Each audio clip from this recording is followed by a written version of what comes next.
Pernah dengar kata-kata atau pepatah yang mengatakan air susu dibalas air tuba? Nah, pasti pernah dengar lah. Apa artinya? Orang yang kasih kebaikan kita balas dengan kejahatan. Nah, tapi ternyata di Alkitab ada kebalikannya. Yang namanya air tuba dibalas air susu. Kita baca ayatnya. Roma 12 ayat 17. Janganlah membalas kejahatan dengan kejahatan. Lakukanlah apa yang baik bagi semua orang.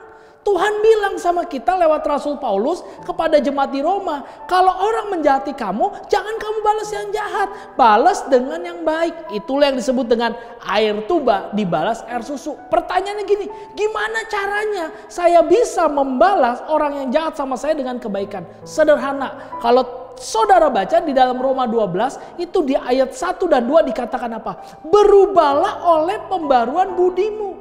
Jadi yang pertama untuk bisa membalas dengan air susu sekalipun kita dikasih air tuba, yang pertama harus ada perubahan. Perubahan terhadap apa? Cara kita berpikir. Kalau kita berpikir, oh dia mau nyakiti saya, dia mau jahatin saya, kita sebenarnya sedang berpikir bahwa Tuhan gak bisa bela kita.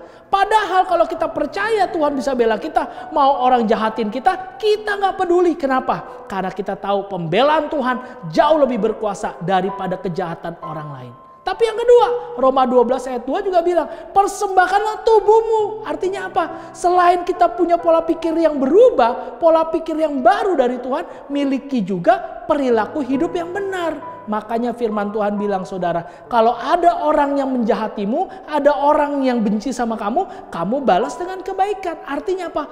Perbuatan kita harusnya menjadi tolak ukur dari iman percaya kita. Semakin kita beriman sama Tuhan, semakin kita berbuat baik buat orang. Ingat, air tuba dibalas air susu. Tuhan Yesus memberkati.